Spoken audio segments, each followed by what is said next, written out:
Radio Raheem here in Las Vegas on the Strip with Brandon Cook.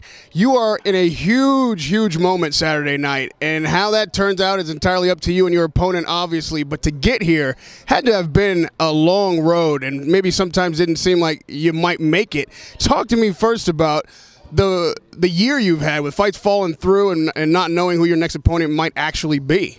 This summer has been crazy, man. I was supposed to fight Kell Brook, obviously. And then 3 weeks notice, he pulled out with a little ankle injury he had. And then all of a sudden, a couple days notice, they called us back and said, do I want to fight Sam Egginton? I'm like, yeah, no problem. Send the contract. Contract came. We're about to get on the plane. And all of a sudden, he got injured with an eye injury. And then we already got on the plane because everything was already paid for. So we went there, had a little vacation, and then came back. And I was still staying in shape because I did 3 races this year, duathlons. I run, I bike, I run. So I had to make sure I was still training while I was there, came back. And then all of a sudden this opportunity came up. 5 weeks notice. I was already in shape, so we just had to get right back into the boxing. And this is everything I've ever dreamed of, fighting for a world title, especially being on the Triple G Canelo undercard. It doesn't get any bigger than this for us. You say that you're a biathlon as well, and you know there's a mind in boxing that all you can do is box and train boxing if that's what you're going to do as a profession. But you've got a few other things on your plate. You also have like a day job, from what I understand. I used to have a day job. I ended up quitting my job last year to train full-time pretty much. So it's been my whole career I had a full-time job installing windows and doors with my coach. He works at the same company, Protect Glass. And we've come a long way. And if I didn't quit my job, I probably wouldn't be ready for this fight because summertime's tough. There's a lot of work. And it's a tough job. You never know when you're getting off work. You just get off work when the job's done. And as you learned in boxing, you never know when your next payday is coming unless you're one of these top shelf guys whose promoter is guiding them. So to quit your day job is a gamble. Like being a professional fighter and deciding, you know what, this is all I'm going to do. What was it that was happening in your career at that time or in your life where you decided to go all in on this boxing career and take that kind of gamble with your life? Well, I pretty much ended up selling my house and making a good amount of money. So I pretty much had to fight in Kazakhstan, and then I ended up selling my house after that, and then the rest is history. We've been training really hard for this. My coach made sure, my boxing coach Mike made sure I was on the top of my game for boxing, and then my strength coach Gord has made sure my body's as good as it looks right now. I've never had abs like this before in my life. This is the best I've ever felt. I'm running fast too.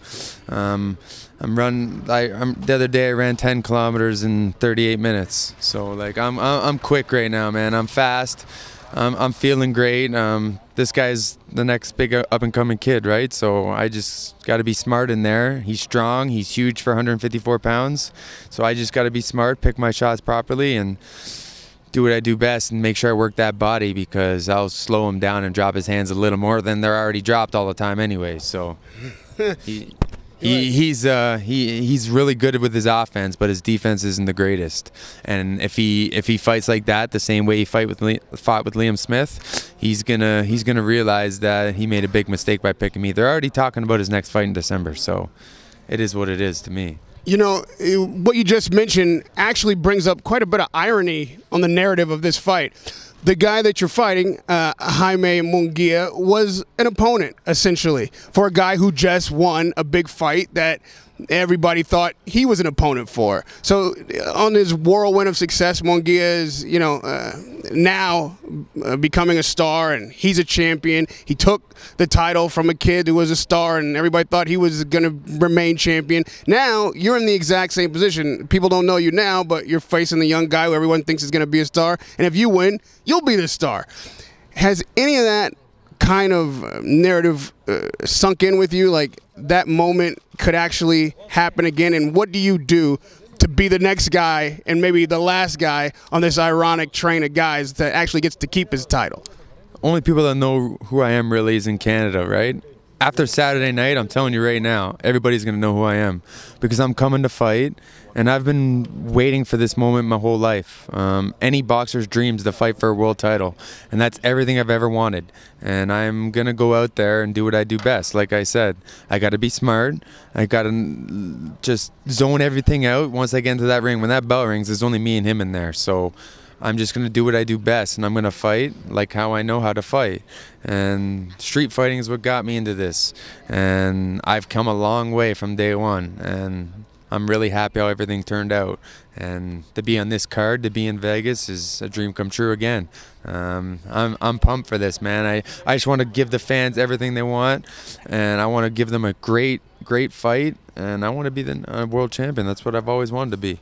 And lastly, I'm not sure if it was your manager or trainer up there, said that they don't have Mexicans in Canada. I'm sure that's not true, but Mexican style might be something you're facing for the first time. How do you plan to deal with that kind of aggressive, come-forward style? And what do you think your advantages are against Mungia on Saturday night if that becomes what the fight's about? I've never fought a Mexican, obviously, in my pro career, but I fought a lot of tough Canadians. So, and a lot of tough guys from all over the world we brought in. We had to build my record up from day one, and we built it up perfectly, little step at a time. You can't just go in there and fight someone really good, and it's just not going to work. You got to work your way up. Now look where we are. We're in Vegas. We made it here, and now I just got to enjoy this moment and make sure I do everything I have to do to take that world title home with us. This is a dream come true for me, like I said. I know it's going to be a tough fight, but there's a couple things that I know what I got to do to beat this kid. And I tell you right now, if I can land one of my good shots on his chin, he won't be lasting too long. Radio Raheem with Brandon Cook, trying to make that dream come true Saturday night. It'll be my first time watching you in the ring in person, man. I look forward to it. Radio Raheem with Brandon Cook, Saturday night on Triple G Canelo Undercard.